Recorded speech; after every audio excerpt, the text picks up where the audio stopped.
Tell us a little bit about yourself. Yeah, happy to be here. Thank you guys for having me on the show. And so, right, Mindful Ambition the is is the business I've created, and it represents this fundamental tension that I felt in my life, which was I grew up this really ambitious, driven person, always trying to get good grades, get in great school, get a great job, be really, you know, productive and successful, and excel at all the things that I am doing in my life.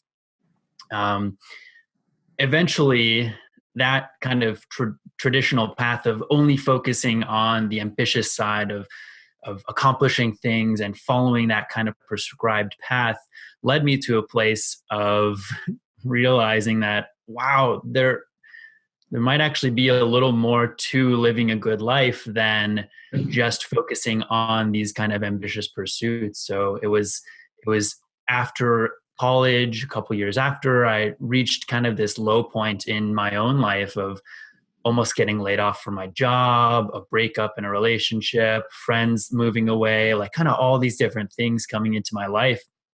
And that's when I started to actually, instead of looking outward for validation, what I'm going to do, what I should be doing, it started turning that gaze inwards to understand the things that actually mattered to me most. And in that period of time is where mindfulness came into my life, and where I started to practice meditation and this growing force of being grateful for the things that I have, understanding the things that I really care about, and practicing mindfulness was felt really at tension with how I had grown up, of this ambitious type A overachiever nature. And Mhm. so feeling these two forces at tension with one another, I was like, well, I don't think my future is as a monk, like going full in on mindfulness 24/7 all the time. I also don't think I can continue to live life as I have been, which is just trying to do more and living more of that in line with just ambition. And so mindful ambition represents more of this middle path, or a third path, that is about approaching growth and personal evolution and self-development in a way that's really sustainable and mindful and true to the things that matter to you most. So that's a bit of a long-winded answer to what am I up to, but that is what mindful ambition is all about, and that's what I do through my work, is to help people live well, and mindful ambition is kind of the mindset that is at the heart of it. Beautiful, beautiful. Yeah, I like that, especially because I lived as a monk. I lived as a monk for like 13 months, and I've been teaching yoga for 4 years. So when people say mindfulness, I've been having these conversations, and I know that they associate mindfulness with calmness, peace. They also associate it with relaxation, clearing your mind, maybe even yoga. They associate it with the brain. They associate it with like being present, not thinking anything. But they never, ever, ever associate it with achieving your goals or being more productive. And I think it's so important that we can go within to accomplish stuff outside and be able to kind of heal ourselves and do all this other stuff. So I really like that you're what is this, combining them or taking two concepts that aren't usually paired together and bringing them together in a way that is actionable. We'll dive into that too in a little bit, but unique. It's unique. It's not really, it doesn't really come about. It's not, it's not usually paired that way. Yeah, I think of it as a dynamic tension between the two. So I think many of the most important things in life kind of exist at this place of Yeah. opposing forces. So activity and rest, mindfulness and ambition, solo time, time with others. There are all these different kind of categories of life that have these opposing forces, or seemingly opposing forces, that actually work really well in harmony together. And it's an act of continually navigating what the right through line between those things is. And it changes day to day, week to week, month to month, year to year.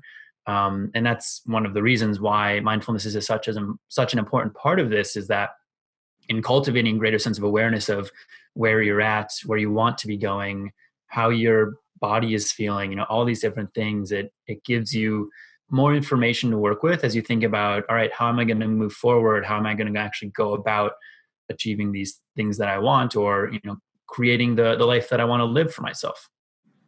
Yeah. One thing that you just mentioned was like the balance of the different forces. So mindfulness on one hand, ambition on the other hand, and then them going, one time you're more mindful, the other time you're more ambitious.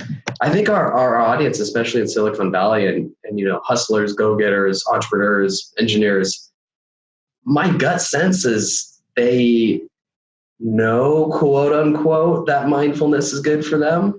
But then they're like, in reality, I got work, and work takes priority over mindfulness. And how do we strike up that balance? So how do we frame the conversation to where they really see that mindfulness can actually help them with their performance, productivity, focus, and get more work done? Like that's what a lot of people want. They want to get work done, and like they're afraid of taking time out of that. I guess just to add to that, so I had a very similar experience to you as well, early in my career, where I was always go, go, go. And I think Jared's question is a good one, and something that you'd probably have a lot of experience with too, because when we're in that mind state of go, go, go, even if we know that it's important, how do you make that leap? Or like what pushed you to say, all right, this is the way I should be thinking about this. And this is why this is important.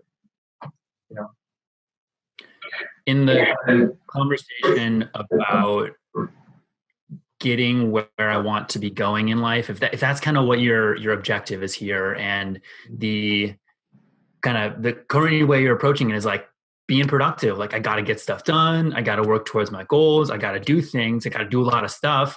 Like, that's kind of the traditional approach of like doing more is better.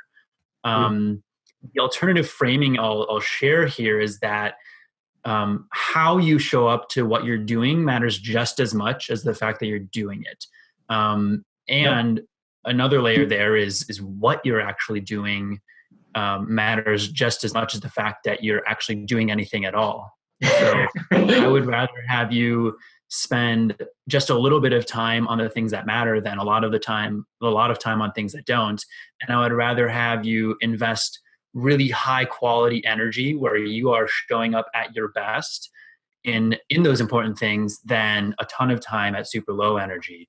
And so a way that I think about this is like, we have kind of different versions of ourselves that show up on different days at different hours throughout the day. The sleepy, drained, groggy, super foggy version of you is very different than the light, energetic, enthusiastic, present, focused version of you. And so a lot of what I focus on with Mindful Ambition and through my work with others is how can we show up at our very best each and every day for, as reliably as possible. Yeah. And it seems like central to this philosophy or this approach is priorities, if that's what I'm hearing you. Like, how can we show up at our best for the most important things? Mm-hmm. Yeah. There's such a tendency for us to kind of go with the flow of where we've already been going, or what the influences around us are saying we should spend our time on. We live in a world it's really easy to keep occupied and keep busy and stay engaged with things that feel productive, be it keeping up with friends on social media, or reading the news, or checking out the latest trend piece, think piece, whatever it might be. there's lots of ways for us to stay busy and stay informed and stay on top of stuff. But oftentimes those things are coming from outside of ourselves. So we're in a really reactive state. We're reacting to the things around us as opposed to looking inwards first and saying, okay, what are the most important things for me to do? What do I really care about? How do I want to be spending my time? And then moving from there with a really proactive mindset. And the reason this is so important is we just have a limited amount of time every day on this earth in life. Like, I definitely am a proponent of making the most of the life we've got. And it's definitely a very like carpe diem type attitude, and in the effort of wanting to make the most of my time and to really enjoy life to its fullest and make the most of it. That's where prioritization comes in, because there's no way to ever do all of the things you want to do in life. There are so many things that I'm interested in. There are so many things I'm curious about learning. I could spend many lifetimes. Like people, especially if people want something extraordinary or an extremely high quality, it's like, good luck getting that a high quality of life in not just work, but relationships and creative endeavor, community contribution. It's like, good luck getting a high quality of life in all those different aspects if you can't manage priorities. So yeah, how to stay. That was me previously in life. Like I grew up with my hand in like 12 different things constantly, and in college I was the person who was involved in all these different extracurriculars and groups, and as a result of it, I never really felt like I was fully in any of them. Like I did a lot of things, but I didn't do any of them particularly well or particularly deeply. Right. And so that was an interesting shift that's taken place in the past number of years, which is realizing that, if I want to feel good about the things that I'm doing, if I want to really make progress, if I want to be great at some of these things, if I want to reach mastery at some of the things that I feel most excited about, like that's a really long journey, and I need to be focused and clear on what matters most to me in order to actually go about creating those things in my life. Right.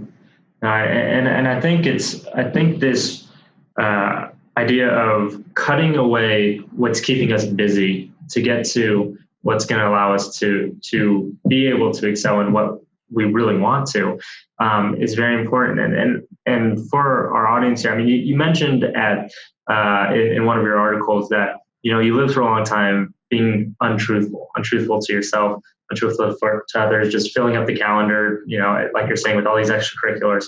And it starts to kind of cloud not only the way that we can perform, but it starts to cloud our emotions as well, right?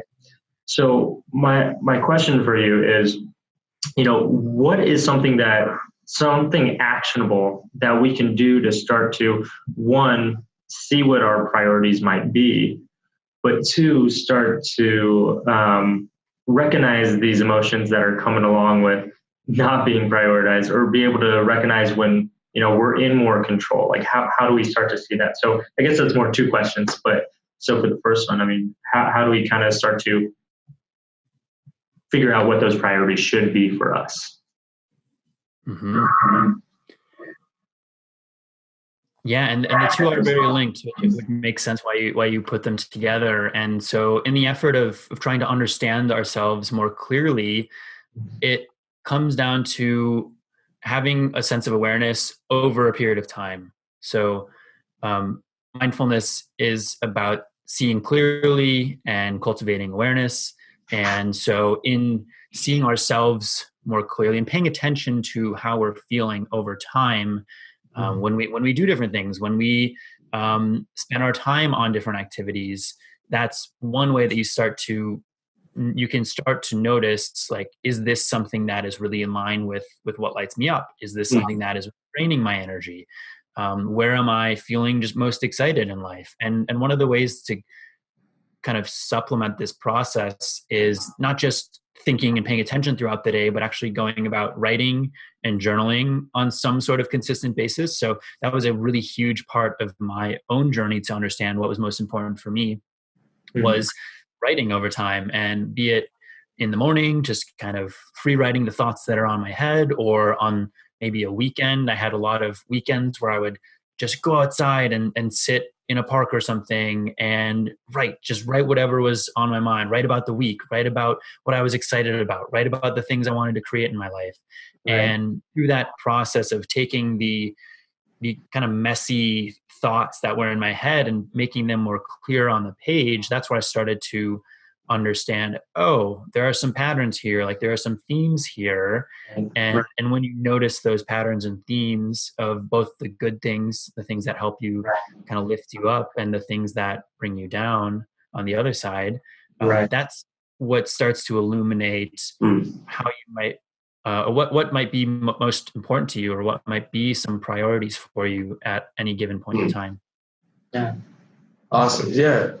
I'm hearing just to really dive in, that to clarify priorities, one strong and powerful technique we can do is to write down by hand in a journal some activities. I'm imagining for you, you had like 12 different extracurricular activities, like sports, school, relationships, social media, whatever. And then you wrote down like how you felt about each one. And then you said, oh, when I do, sports, I'm actually not that excited. But when I do my job, I am excited. And then by kind of feeling your gut reaction, you were able to consciously say, oh, hey, my job makes me feel good. I want to do more of that. It wasn't even so structured at the beginning. It really just started as writing and journaling and reflecting and trying to make sense of where I was at in my life. And so by just kind of writing about the things that were going on, the things that I was wondering, questioning, struggling with, enjoying, making note of those things, that's where I started to realize like, oh, I do kind of have these categories of things that are going on in my life. And like, I don't even know if I had thought about it previously in that way. It was more just like life was all kind of just this one big bundle of things. And like, I got stuff inside, but realizing that, no, these are actually like kind of, there's like different sections of things in my life, and each different thing is kind of contributing to my needs in a different way, or helping me to accomplish certain things or create progress in different areas. And so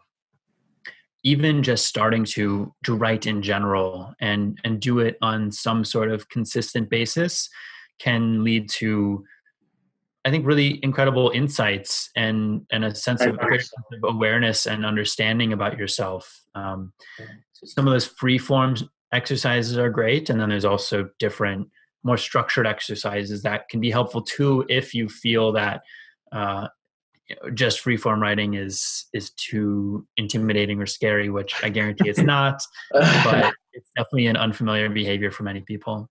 So so it sounds like you did some free form, and could you talk a little bit about that? And then if someone feels uncomfortable with free form, do you have any like structured things that you could recommend? Yeah. So for free form writing, it really is just as simple as it sounds. You get a pen, you get some paper, you sit down for a period of time that is dedicated for just writing. You put the phone away, get away from your computer, maybe get outside and just write about the things that are going well, write about the things that are not going well, write about the things you're grateful for, write about the people you're spending time with, write about the places you're going, whatever it is, just these different elements of your life. And by doing that, you just naturally start to uncover the things that you feel more excited about, less excited about, and paying attention to how your body physically changes as well. Like when you write about something that is like you're really struggling with, or is maybe like kind of out of integrity with how you want to be showing up, you'll notice like you don't feel great. Like I'll notice my, some tightness in my chest or kind of a heaviness in my limbs. Like there's the body is a great compass for helping us figure out the different types of things that we should or should not be doing. And so paying attention to that as well, like if I'm writing about, let's say I've always wanted to, I've always wanted to join a recreational basketball team, but I've never done it. Something as insignificant as that. Not that it's entirely insignificant, but if I read about that, I might feel this like kind of fluttering in the chest or kind of a lightness around, and that might be a good sign that like, oh, I should really do this thing, even if I don't know anyone else on the team, even if I don't know, it's not directly related to my professional ambitions, but like it's something that helps bring me life and like enrich my life. And as a result, probably worth investing some time in because it'll help me bring better energy to the other things that I do. Yeah. And I think it's great the way you're sort of describing how we should be paying attention to our journaling and paying attention to our bodies. I think emotions are a very interesting thing because they can hold us back in certain situations. If we're feeling too scattered, we can get, maybe anxious or nervous, or stressed out, right? That can make us angry. But there's also positive emotions that can point us in the right direction. And I know that you write a little bit about the concept of noting. I was hoping you could kind of explain that a little bit and sort of, share with us how can we use that to, how can we recognize our emotions maybe with our physiological responses to understand better what you're talking about here with the journaling, what to prioritize. Mm-hmm. Yeah. So emotions, there's two big things about emotions that I think are important to understand and realize. One is that all emotions are temporary. So even when kind of in the depths of sorrow or the peaks of joy, those things are temporary. They only last for a certain amount of time. And so understanding that, we can realize that regardless of whatever emotion it is we're feeling, it will pass on at some point. And then the second thing that I think is important to realize is that emotions are just a pattern of energy in our body. So when we feel sadness, that is kind of a different sequence of sensations in our body that we attribute with sadness. And then when we feel joy, it's kind of this different set of sensations that we align with that. And so right. with that in mind, when we have more challenging emotions that we're dealing with, be it sadness or anger or something along those lines, recognizing that it is a temporary thing is helpful in the fact that it helps us know that it's not going to be here forever. And noting is one of the exercises that can be helpful with letting go of the emotions that we're feeling and letting them pass by if it's something particularly difficult. And so the simple process of noting is basically getting really present to the sensations that are going on in your body at that point in time. So maybe taking a few deep breaths, taking some time to sit still, close your eyes, and try and just be with whatever sensations are there. And once you are present to that, you can just gently note what it is you're feeling. So maybe you're experiencing anger, or you're feeling tightness in your chest, or you're feeling kind of a constriction in your eyes, something like that. And the simple act of noting it, acknowledging it, being present with it, and not resisting what's there, but really embracing it, seeing it really clearly.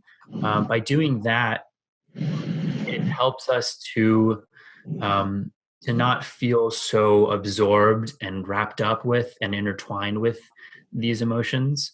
And in the act of paying attention to them and noting them, it helps us to kind of let them pass by in their own time. And so that passing by will happen regardless, eventually. But if we don't do anything, if we kind of ignore it or sequester it or pretend it's not there or just ruminate on it, like, why am I so feeling this?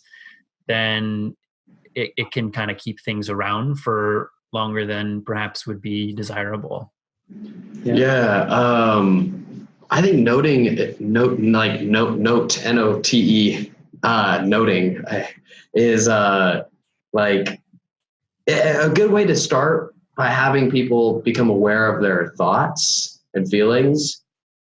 Because most people, when I've taught meditation, they have this fear, or that somehow they get this thought. If I think a single thought, then I failed. Or if I get upset, then I failed. Anything less than perfect quietude is a failure. And so when we're talking about noting, it's an easy technique where people, as something comes to mind, worry, they say to themselves, like literally you'll say to yourself, worry, I'm having a worrisome thought. And that itself, this noting, I'm having a worrying thought. I'm now angry. Now I'm not thinking anything. Now I'm breathing. Now my back is hurting. Like that is a meditation process that's pretty easy for beginners to get a hold of. Yeah, there's definitely a tendency to also not want to engage with the things that are there that might be a little uncomfortable. I think most of us grow up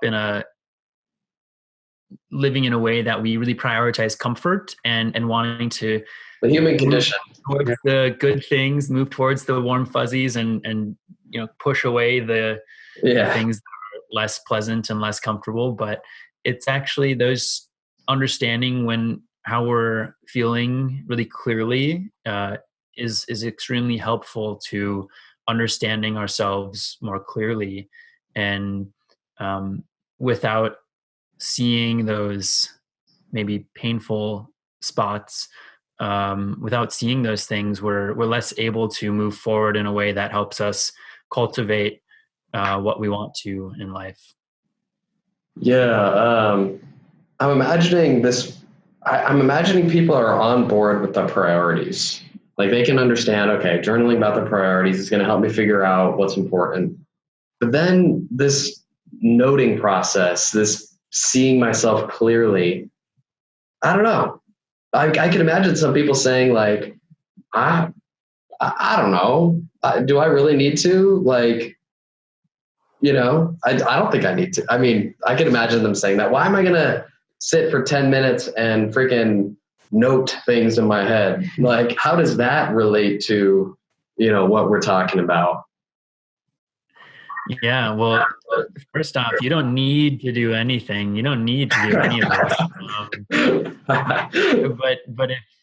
But the system of behavior you have is getting you exactly the results that it should be. And if you're feeling like perhaps there are some opportunities for you to be stepping your game up in some ways, or be getting more in tune with yourself, then some of these different practices are worth trying. And that's one of the things that I like so much about mindfulness and everything related to it, is that you can test this stuff for yourself. You can try it really quickly. You can learn how to start practicing these techniques really easily, and let your life be the laboratory or the experiment to judge whether or not something works. And so, yeah, if on kind of the big picture, without a baseline level of self-awareness, it is a lot more difficult to go about creating the type of life that you want, to go about achieving the things that are really aligned with what matters to you. And so this act of noting, of practicing, it's really building a new behavior or a new thought process of understanding how you're feeling and where you're at a given point in time. By doing this, by practicing it over time, you start to, again, notice patterns in things. You start to Identify opportunities for yourself to shift. So maybe you're kind of in this like low energy state, or you're feeling kind of irritable, or you're feeling angry about something in your life, and then you're bringing it into a situation that maybe you're not actually, you have no bad feelings about. Maybe there's something about at work that's really stressing you out, and now you're with your friends or you're with your family, and you're kind of projecting those dissatisfactions onto them. Well, in noting that in that moment, you might be able to realize, oh, I'm feeling anger about this thing that happened at work. But I'm here with these people who I really care about right now, and I don't want that part of my life to totally change how I'm showing up in this moment. So it helps us to be a little more intentional about how we want to show up with the people we're with and with the activities we're doing. Yeah. No, I love that last part too. Kind of be intentioned but not intense. The thing that I see here with kind of mindfulness practices is a lot of us want to achieve a lot over a lifetime, and we, at least the ambitious people, right? And we can see that if we're going to succeed in our ambitions, we need to be lifelong learners. We need to constantly be working at our craft and learning more about it. We can see if we're building a product or a company, for instance, we need to be iterative there and get feedback and figure out how to make things better. But we don't always look at ourselves in the same way. And I think that there are a few little exercises, things like noting and things like journaling, mindfulness practices that can help us not only in the short term, but over time. Like you're saying, building this self-awareness will allow us to be more successful in doing what's in alignment with our own ambitions and what's going to be fulfilling and make us happy, right? But you also mentioned at one point in one of your writings that you can start this process, you can get immediate returns basically in just 20 minutes. So you talk about your 20-minute life checkup, basically. So I thought this was absolutely fascinating. I think it's very actionable, and it's a fairly concise exercise that you can do to start getting on that pathway right away. So I was wondering if you can share a little bit about your 20-minute life checkup and kind of, how can we start getting on that path right away? Yeah, absolutely. So coming back again to this notion of priorities, and how you spend your time is the greatest indicator of what your priorities are, or at least in the ideal world. And what I strive to is to be spending my time in a way that accurately reflects my priorities. And so this exercise, what I call the 20-minute life checkup, is designed to help you understand how you're currently spending your time and how that stacks up against the things that you actually feel are most important for you in your life right now. So it really can be done in 20 minutes. You can also spend a lot more time on it if you want to, but it's a pretty straightforward exercise. And there are some worksheets you can download on mindfulmission.net if that's something that you want to use to help you out. I'm actually holding them right here, so I can walk you through the kind of main steps of the process. But first off, it's just writing down the things you do in a week. So just get a piece of paper, write down bullet points of like, okay, I go to work, I go to the gym, I do this with my friends, I go on Twitter, I go on Instagram, like whatever, the things that you do, write down as many as possible, check your calendar, look at all of the things you do during the week. That's step one. And then step two is to organize those things kind of by left to right, from lowest amount of time spent on it to highest amount of time spent on it. So now you have this list of activities, all of the things you've done throughout the week, kind of a map of your behavior from less time spent to most time spent. And then where this starts to get really interesting is the third step of adding a secondary axis. So essentially that first thing you did was listing out things left to right, lowest time spent on the left, highest time spent on the right. Now we're going to add a secondary axis of priority. So from the bottom is the lowest priority, up to the top is the highest priority. So now you have this 2x2, these 4 different boxes representing how much time you spend on something and how important it is to you relative to what you care about. So what you get is this map of all how you're spending your time. And essentially there are these 4 different quadrants. One quadrant is things that are low priority, and you're spending not very much time on them. And that's probably good. That means you're spending your time as you should with that. Then there's things that are low priority, but you're spending a lot of time on them. And so that's not good. That's what we want to avoid. Facebook. And so, yeah, everything social media related was a huge culprit of mine when I first did this. And although it felt interesting in the moment, it was usually not something that I felt great about after the fact. Right. And then there's the quadrant of high priority, low time spent on it. And so that's kind of an opportunity for you to be like, oh, how could I go about prioritizing a little more time for this thing? And then there's the high priority, high time spent quadrant, which is exactly where you want those things to be. If something is important, it should be reflected in how you're spending your time on it. And so just going through those exercise, that exercise can be a gut check or a way for you to understand your current status, how you're stacking up on these things. And a quote that I share in that article is from Annie Dillard saying, how we spend our days is, of course, how we spend our life. And so that's why this exercise feels so important to me, is that it's about getting at the actual thing, the behaviors of your day to day, and making sure that those are in line with the things that you want to be pursuing. Because it's so easy for us to say, oh, I'll get to that later, like next week, next month, whenever. And then it's, years have passed and we haven't actually even started doing this thing that we really care about or we want to be doing, or, whether it's going to the gym or writing a book or starting a podcast or whatever it might be, the thing. So making sure that we're spending our time on those things that we really care about.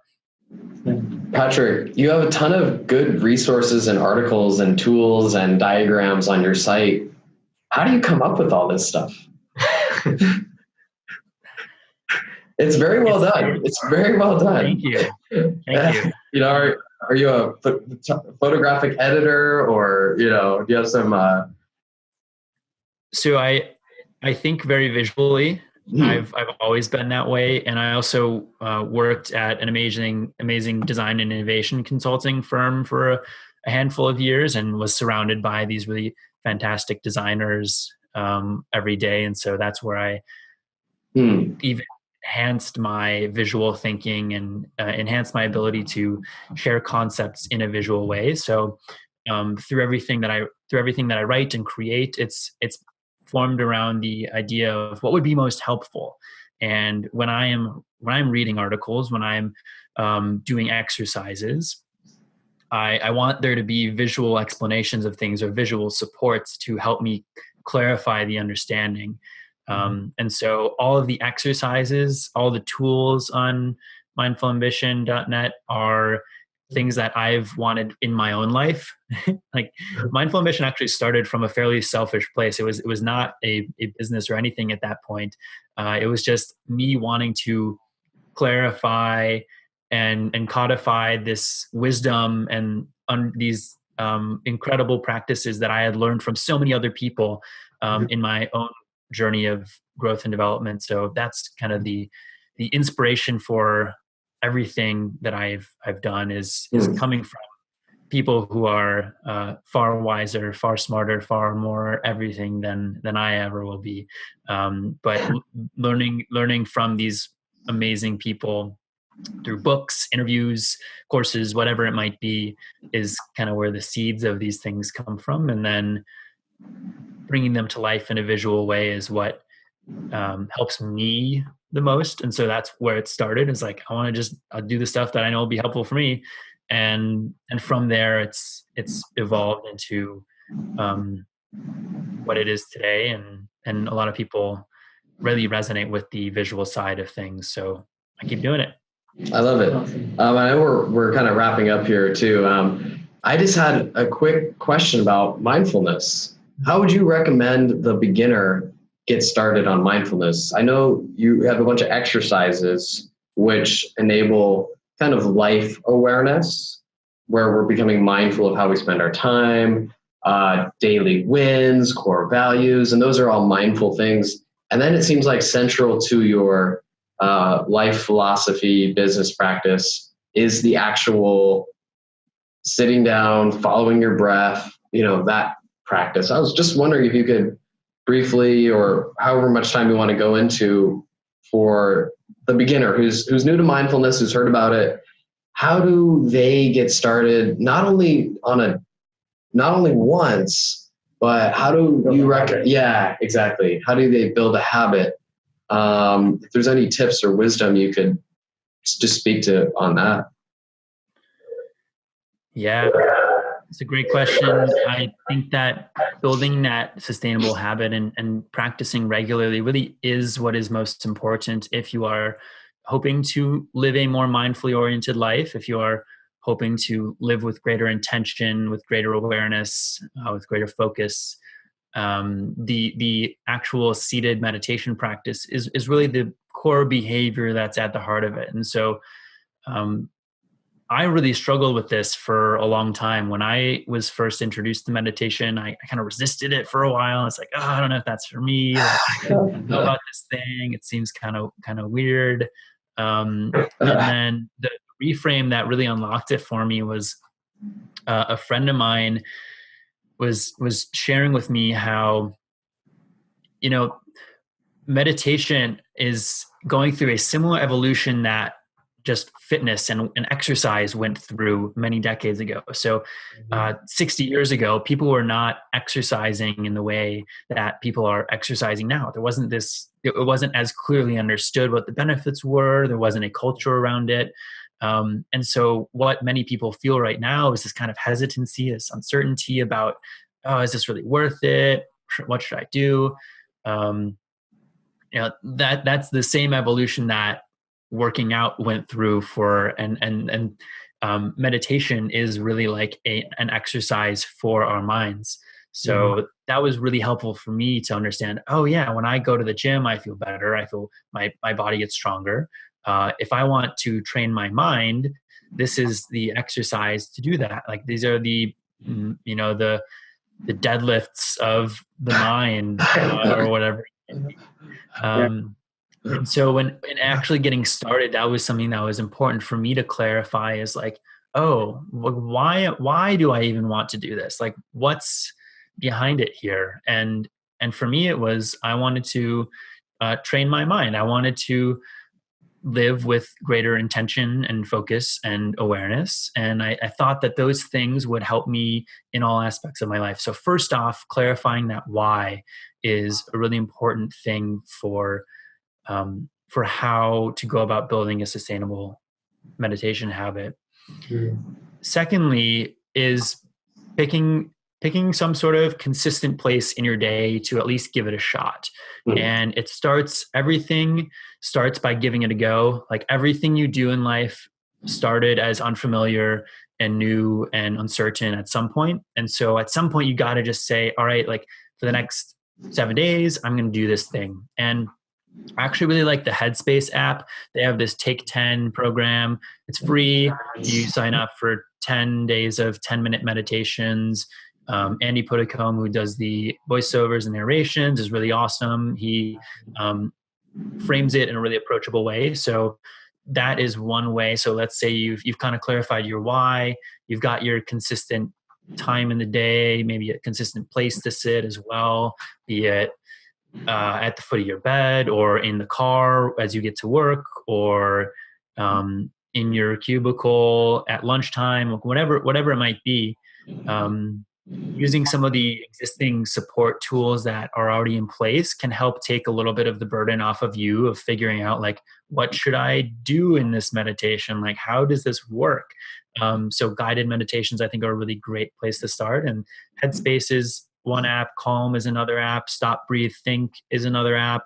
Insight Timer is another app. There are lots of great resources When I use, that you can find to kind of kickstart that process. And so there's so much more that goes into creating a sustainable habit, but those are a couple of the important things from the get-go. Beautiful, beautiful. Well, the name is Patrick Buggy. You can find him at mindfulambition.net. We really appreciate your taking the time today. He coaches, he creates tools. You do workshops as well. Where else can we find you?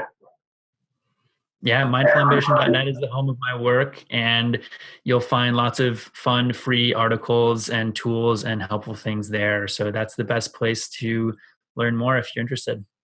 Awesome. Appreciate your time, Patrick. This